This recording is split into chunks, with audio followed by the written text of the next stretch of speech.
नमस्कार मित्रों, स्वागत है आप सभी का हमारे चैनल शिव आदि योगी में। मित्रों, आज हम आपको बताने जा रहे हैं गजेंद्र स्तोत्र की संपूर्ण जानकारी कि गजेंद्र स्तोत्र क्या है, इसकी रचना किसने की, क्यों की, कब की, किसके लिए की, इसमें क्या स्तोत्र है, वो इनका क्या अर्थ है और इसे गजेंद्र स्तोत्र क्यों कहा जाता है। इस स्तोत्र का जाप या पाठ कब करना चाहिए, सूर्योदय के समय करना चाहिए या संध्या के समय, और क्यों करना चाहिए तथा इसके क्या लाभ हैं। कृपया वीडियो को पूरा देखें जिससे आपको संपूर्ण जानकारी प्राप्त हो, क्योंकि किसी भी चीज का अधूरा ज्ञान हमें लाभ नहीं हानि पहुंचाता है। जो लोग इस स्तोत्र का पाठ नित्य प्रतिदिन नहीं कर सकते, तो उन्हें ऐसा क्या उपाय करना चाहिए जिससे उन्हें भी इस स्तोत्र का संपूर्ण लाभ या फल मिले। तो आइए जानते हैं गजेंद्र स्तोत्र की संपूर्ण जानकारी। अगर आपने अभी तक हमारे चैनल को सब्सक्राइब नहीं किया है तो कृपया सब्सक्राइब कीजिए और ऐसे ही नए वीडियोज के नोटिफिकेशन के लिए बेल आइकॉन को भी प्रेस कीजिए। तो चलिए जानते हैं गजेंद्र मोक्ष कथा। अति प्राचीन काल की बात है। द्रविड़ देश में एक पांड्यवंशी राजा राज्य करते थे। उनका नाम था इंद्रद्युम्न। वे भगवान की आराधना में ही अपना अधिक समय व्यतीत करते थे। यद्यपि उनके राज्य में सर्वत्र सुख शांति थी, प्रजा प्रत्येक रीति से संतुष्ट थी, तथापि राजा इंद्रद्युम्न अपना समय राजकार्य में कम ही दे पाते थे। वे कहते थे कि भगवान विष्णु ही मेरे राज्य की व्यवस्था करते हैं, अतः वे अपने इष्ट परम प्रभु की उपासना में ही दत्तचित्त रहते थे। अगर आप गजेंद्र मोक्ष स्तोत्र को संस्कृत में सुनना चाहते हैं तो इसका लिंक आपको डिस्क्रिप्शन बॉक्स में मिल जाएगा और आप इसे लिंक पर क्लिक करके देख सकते हैं। राजा इंद्रद्युम्न के मन में आराधना की लालसा उत्तरोत्तर बढ़ती ही गई। इस कारण वे राज्य को त्याग कर मलय पर्वत पर रहने लगे। उनका वेश तपस्वियों जैसा था। सिर के बाल बढ़कर जटा के रूप में हो गए थे। वे निरंतर परम ब्रह्म परमात्मा की आराधना में तल्लीन रहते। उनके मन और प्राण भी श्री हरि के चरण कमलों में मधुकर बने रहते। इसके अतिरिक्त उन्हें जगत की कोई वस्तु नहीं सुहाती। उन्हें राज्य, कोश, प्रजा तथा पत्नी आदि किसी प्राणी या पदार्थ की स्मृति ही नहीं होती थी। एक बार की बात है, राजा इंद्रद्युम्न प्रतिदिन की भांति स्नान आदि से निवृत्त होकर सर्वप्रथम प्रभु की उपासना में तल्लीन थे। उन्हें बाह्य जगत का तनिक भी ध्यान नहीं था। संयोगवश उसी समय महर्षि अगस्त्य अपने समस्त शिष्यों के साथ वहां पहुंच गए, लेकिन न पाद्य, न अर्घ्य और न स्वागत। मौनव्रती राजा इंद्रद्युम्न परम प्रभु के ध्यान में निमग्न थे। इससे महर्षि अगस्त्य कुपित हो गए। उन्होंने इंद्रद्युम्न को शाप दे दिया कि इस राजा ने गुरुजनों से शिक्षा नहीं ग्रहण की है और अभिमानवश परोपकार से निवृत्त होकर मनमानी कर रहा है।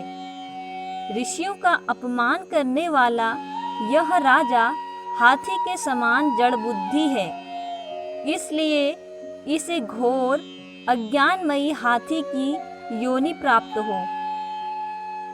महर्षि अगस्त्य भगवत भक्त इंद्रद्युम्न को यह शाप देकर चले गए। राजा इंद्रद्युम्न ने इसे श्री भगवान का मंगलमय विधान समझकर प्रभु के चरणों में सिर रख दिया। क्षीराब्धि में 10 सहस्त्र योजन लंबा, चौड़ा और ऊंचा त्रिकुट नामक पर्वत था। वह पर्वत अत्यंत सुंदर एवं श्रेष्ठ था। उस पर्वतराज त्रिकुट की तराई में ऋतुमान नामक भगवान वरुण का क्रीड़ा कानन था। उसके चारों ओर दिव्य वृक्ष सुशोभित थे। वे वृक्ष सदा पुष्पों और फूलों से लदे रहते थे। उससे क्रीड़ा कानन ऋतुमान के समीप पर्वत श्रेष्ठ त्रिकुट के गहन वन में हथनियों के साथ अत्यंत शक्तिशाली और अमित पराक्रमी गजेंद्र रहता था। एक बार की बात है, गजेंद्र अपने साथियों सहित तृषाधिक्य अर्थात प्यास की तीव्रता से व्याकुल हो गया। वह कमल की गंध से सुगंधित वायु को सूंघकर एक चित्ताकर्षक विशाल सरोवर के तट पर जा पहुंचा। गजेंद्र ने उस सरोवर के निर्मल, शीतल और मीठे जल में प्रवेश किया। पहले तो उसने जल पीकर अपनी तृषा बुझाई, फिर जल में स्नान कर अपना श्रम दूर किया। तत्पश्चात उसने जल क्रीड़ा आरंभ कर दी। वह अपनी सूंड में जल भरकर उसकी फुहारों से हथनियों को स्नान कराने लगा। तभी अचानक गजेंद्र ने सूंड उठाकर चित्कार की। पता नहीं किधर से एक मगर ने आकर उसका पैर पकड़ लिया था। गजेंद्र ने अपना पैर छुड़ाने के लिए पूरी शक्ति लगाई, परंतु उसका वश नहीं चला, पैर नहीं छूटा। अपने स्वामी गजेंद्र को ग्राहग्रस्त देखकर हथनियाँ, कलभ और अन्य गज अत्यंत व्याकुल हो गए। वे सूंड उठाकर चिंघाड़ने और गजेंद्र को बचाने के लिए सरोवर के भीतर बाहर दौड़ने लगे। उन्होंने पूरी चेष्टा की, लेकिन सफल नहीं हुए। अतः कुछ समय पश्चात गजेंद्र को उसकी पत्नियां व उसके साथी विपदा में छोड़कर चले गए और गजेंद्र बहुत दुखी हुआ। वस्तुतः महर्षि अगस्त्य के शाप से राजा इंद्रद्युम्न ही गजेंद्र हो गए थे। और एक बार देवल ऋषि पानी में खड़े होकर तपस्या कर रहे थे। गंधर्व को शरारत सूझी। उसने ग्राह रूप धरा और जल में कौतुक करते हुए ऋषि के पैर पकड़ लिए। क्रोधित ऋषि ने उसे शाप दिया कि तुम मगरमच्छ की तरह इस पानी में पड़े रहोगे। तो गंधर्व श्रेष्ठ हुहु महर्षि देवल के शाप से ग्राह हो गए थे। वे भी अत्यंत पराक्रमी थे। संघर्ष चलता रहा। गजेंद्र स्वयं को बाहर खींचता और ग्राह गजेंद्र को भीतर खींचता। सरोवर का निर्मल जल गंदा हो गया था। कमल दल छत विछत हो गए। जल जंतु व्याकुल हो उठे। गजेंद्र और ग्राह का संघर्ष 1 सहस्त्र वर्ष तक चलता रहा। दोनों जीवित रहे। यह दृश्य देखकर देवगण चकित हो गए। अंततः गजेंद्र का शरीर शिथिल हो गया।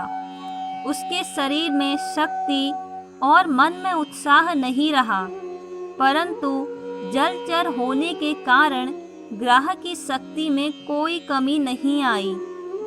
उसकी शक्ति बढ़ गई। वह नवीन उत्साह से अधिक शक्ति लगाकर गजेंद्र को खींचने लगा। असमर्थ गजेंद्र के प्राण संकट में पड़ गए।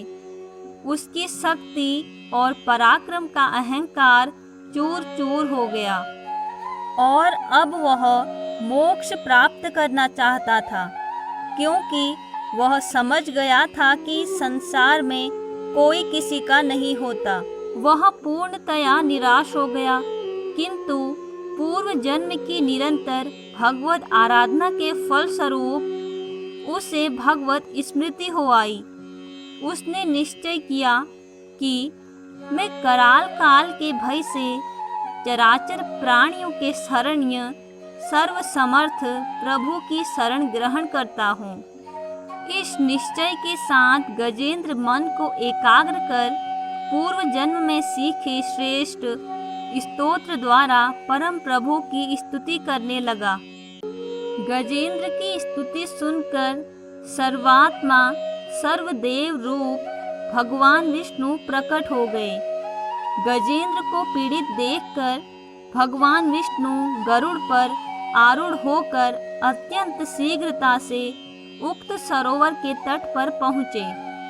जब जीवन से निराश तथा पीड़ा से छटपटाते गजेंद्र ने हाथ में चक्र लिए गरुड़ारूढ़ भगवान विष्णु को तीव्रता से अपनी ओर आते देखा तो उसने एक कमल का सुंदर पुष्प अपनी सूंड में लेकर ऊपर उठाया और बड़े कष्ट से कहा, नारायण जगत गुरु भगवान, आपको मेरा नमस्कार है।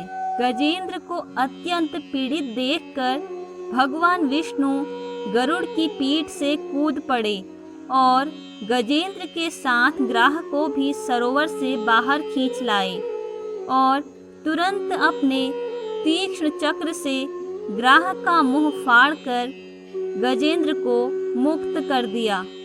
ब्रह्मादि देवगण श्री हरि की प्रशंसा करते हुए उनके ऊपर स्वर्गिक सुमनों की वृष्टि करने लगे। सिद्ध और ऋषि महर्षि परम ब्रह्म भगवान विष्णु का गुणगान करने लगे। ग्राह दिव्य शरीरधारी हो गया। उसने विष्णु के चरणों में सिर रखकर प्रणाम किया और भगवान विष्णु के गुणों की प्रशंसा करने लगा। भगवान विष्णु के मंगलमय वरद हस्त के स्पर्श से पाप मुक्त होकर अभिशप्त हुहु गंधर्व ने प्रभु की परिक्रमा की और उनके त्रिलोक्य वंदित चरण कमलों में प्रणाम कर अपने लोक चला गया। भगवान विष्णु ने गजेंद्र का उद्धार कर उसे अपना पार्षद बना लिया।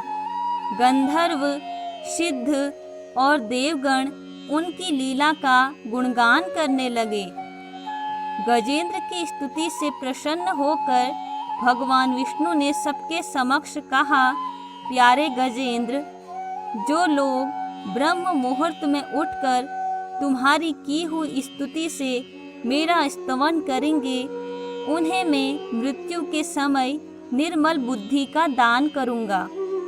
और जो व्यक्ति इस स्तोत्र का पाठ नित्य प्रतिदिन नहीं कर सकते, उन्हें यह स्तोत्र सुनना अवश्य चाहिए, क्योंकि इस स्तोत्र को सुनने मात्र से भी फल की प्राप्ति होती है।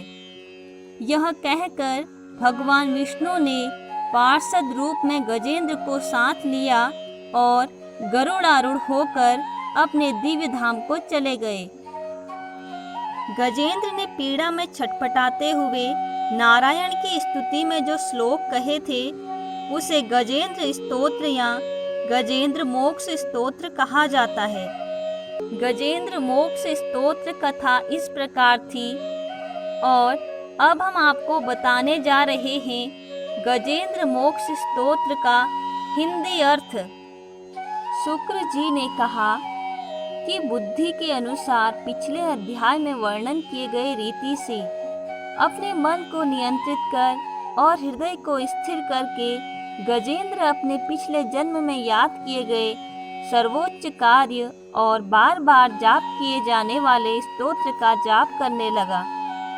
गजेंद्र ने मन ही मन श्री हरि को ध्यान करते हुए कहा कि जिनके प्रवेश करने से शरीर और मस्तिष्क चेतन की तरह व्यवहार करने लगते हैं, ओम द्वारा लक्षित और पूरे शरीर में प्रकृति और पुरुष के रूप में प्रवेश करने वाले उस सर्वशक्तिमान देवता का मैं मन ही मन स्मरण करता हूँ, जिनके सहारे ये पूरा संसार टिका हुआ है, जिनसे ये संसार अवतरित हुआ है, जिन्होंने प्रकृति की रचना की है और जो खुद उसके रूप में प्रकट हैं, लेकिन इसके बावजूद भी वो इस दुनिया से सर्वोपरि और श्रेष्ठ हैं। ऐसे अपने आप और बिना किसी कारण के भगवान की मैं शरण में जाता हूँ। अपने संकल्प शक्ति के बल पर अपने ही स्वरूप में रचित और सृष्टि काल में प्रकट एवं प्रलय में अप्रकट रहने वाले इस शास्त्र प्रसिद्धि प्राप्त कार्य कारण रूपी संसार को, जो बिना कुंठित दृष्टि के साक्ष्य रूप में देखते रहने पर भी लिप्त नहीं होते, चक्षु आदि प्रकाशकों के परम प्रकाशक प्रभु आप मेरी रक्षा करें। बीतते गए समय के साथ तीनों लोकों और ब्रह्मादि लोकपालों के पंचभूत में प्रवेश कर जाने पर और पंचभूतों से लेकर महत्वपूर्ण सभी कारणों के उनकी परम करुणा स्वरूप प्रकृति में मग्न हो जाने पर उस समय दुर्गेर और घोर अंधकार रूपेण प्रकृति ही बच रही थी। उस अंधकार से परे अपने परम धाम में जो सर्वव्यापी भगवान सभी दिशाओं में प्रकाशित होते रहते हैं, वो भगवान मेरी रक्षा करें। विभिन्न नाट्य रूपों में अभिनय करने वाले और उस अभिनेता के वास्तविक स्वरूप को जिस प्रकार से साधारण लोग भी नहीं पहचान पाते, उसी तरह से सत्व प्रधान देवता और महर्षि भी जिनके स्वरूप को नहीं जान पाते, ऐसे में कोई साधारण प्राणी उनका वर्णन कैसे कर सकता है। ऐसे दुर्गम चरित्र वाले भगवान मेरी रक्षा करें। अनेकों शक्ति से मुक्त सभी प्राणियों को आत्मबुद्धि प्रदान करने वाले, सबके बिना कारण हित और अतिशय साधु स्वभाव ऋषि मुनिजन जिनके परम स्वरूप को देखने की इच्छा के साथ वन में रहकर अखंड ब्रह्मचर्य तमाम अलौकिक व्रतों को नियमों के अनुसार पालन करते हैं, ऐसे प्रभु ही मेरी गति हैं। वह जिनका हमारी तरह ना तो जन्म होता है और न जिनका अहंकार में कोई काम होता है, जिनके निर्गुण रूप का न कोई नाम है और न कोई रूप है, इसके बावजूद भी वह समय के साथ इस संसार की सृष्टि और प्रलय के लिए अपनी इच्छा से अपने जन्म को स्वीकार करते हैं। उस अनंत शक्ति वाले परम ब्रह्म परमेश्वर को मेरा नमस्कार है। प्राकृत आकार रहित और अनेक रूप वाले अद्भुत भगवान को मेरा बार बार नमस्कार है। स्वयं प्रकाशित सभी साक्ष्य परमेश्वर को मेरा सत सत नमन है। वैसे देव जो नम वाणी और चित्त वृत्तियों से परे हैं, उन्हें मेरा बारंबार नमस्कार है। विवेक से परिपूर्ण पुरुष के द्वारा सभी स्वत्व गुणों से परिपूर्ण निवृत्ति धर्म के आचरण से मिलने वाले योग्य मोक्ष सुख की अनुभूति रूपी भगवान को मेरा नमस्कार है। सभी गुणों को स्वीकार करके शांत, रजोगुण को स्वीकार करके अत्यंत और तमोगुण को अपनाकर मूढ़ से किए जाने वाले बिना भेद के और हमेशा सद्भाव से ज्ञान धनी प्रभु को मेरा नमस्कार है। शरीर के इंद्रिय के समुदाय रूप सभी पिंडों के ज्ञाता, सभी के स्वामी और साक्ष्य स्वरूप देव आपको मेरा नमस्कार। सभी के अंतर्यामी, प्रकृति के परम कारण लेकिन स्वयं बिना कारण भगवान को मेरा सत सत नमस्कार। सभी इंद्रियों और सभी विषयों के जानकार, सभी प्रतीतियों के कारण रूप संपूर्ण जड़ प्रपंच और सबकी मूलभूता अविद्या के द्वारा सूचित होने वाले और सभी विषयों में अविद्या रूप से भासने वाले भगवान को मेरा नमस्कार है। सबके कारण लेकिन स्वयं बिना कारण होने पर भी बिना किसी परिणाम के होने की वजह से अन्य कारणों से भी विलक्षण कारण आपको मेरा बार बार नमस्कार है।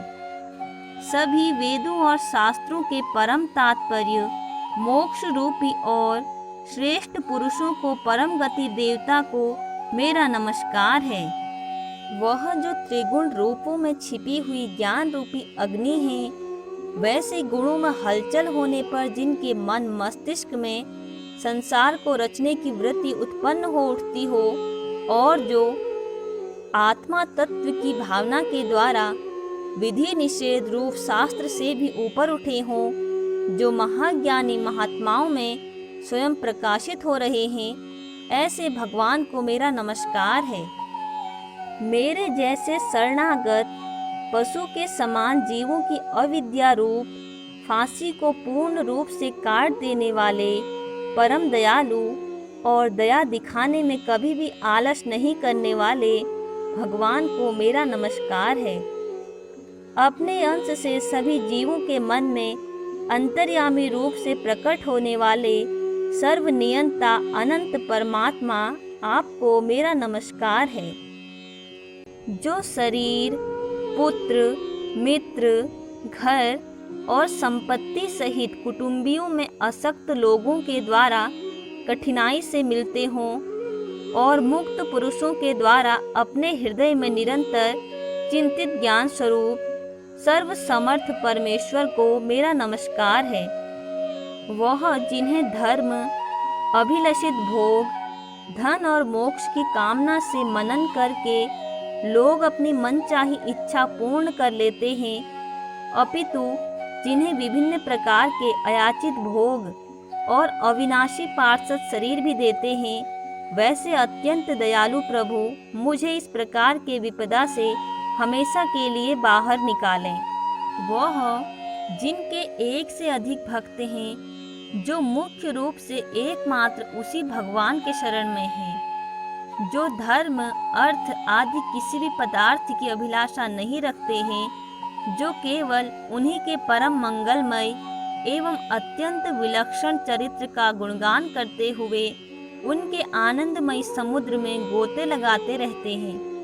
उन अविनाशी, सर्वव्यापी, सर्वमान्य, ब्रह्मादि के भी नियामक, अभक्तों के लिए भी हमेशा प्रकट होने वाले, भक्ति योग द्वारा प्राप्त, अत्यंत निकट होने पर भी माया के कारण अत्यंत दूर महसूस होने वाले, इंद्रियों के द्वारा अगम्य और अत्यंत दुर्विज्ञेय, अंतर्रहित लेकिन सभी के आदिकारक और सभी तरफ से परिपूर्ण उस भगवान की मैं स्तुति करता हूँ। वो जो ब्रह्मा सहित सभी देवता, चारों वेद, समस्त चर और अचर जीव के नाम, आकृति भेद से जिनके अत्यंत क्षुद्र अंशों से रचित हैं, जिस तरह से जलती हुई अग्नि की लपेटें और सूरज की किरणें हर बार बाहर निकलती हैं और फिर से अपने कारण में लीन हो जाती हैं, उसी प्रकार बुद्धि, मस्तिष्क, इंद्रियां और नाना योनियों के शरीर, इन सभी गुणों से प्राप्त शरीर जो स्वयं प्रकाश परमात्मा से अवतरित होकर फिर से उन्हीं में लीन हो जाता है, वह भगवान जो ना तो देवता हैं, ना असुर, ना मनुष्य और ना ही मनुष्य से नीचे किसी अन्य योनियों के प्राणी, ना ही वो स्त्री हैं, ना पुरुष और ना ही नपुंसक, और ना ही वो कोई ऐसे जीव हैं जिनका इन तीनों ही श्रेणी में समावेश है। वो ना तो गुण है ना कर्म, वो ना ही कार्य हैं और ना ही कारण। इन सभी योनियों का निषेध होने पर जो बचता है वही उनका असली रूप है। ऐसे प्रभु मेरा उत्थान करने के लिए प्रकट हों। अब मैं इस मगरमच्छ के चंगुल से आज़ाद होने के बाद जीवित नहीं रहना चाहता। इसकी वजह ये है कि मैं सभी तरफ से अज्ञानता से ढके इस हाथी के शरीर का क्या करूं? मैं आत्मा के प्रकाश से ढक देने वाले अज्ञानता से युक्त इस हाथी के शरीर से मुक्त होना चाहता हूं, जिसका कालक्रम से नाश नहीं होता बल्कि ईश्वर की दया और ज्ञान से उदय हो पाता है।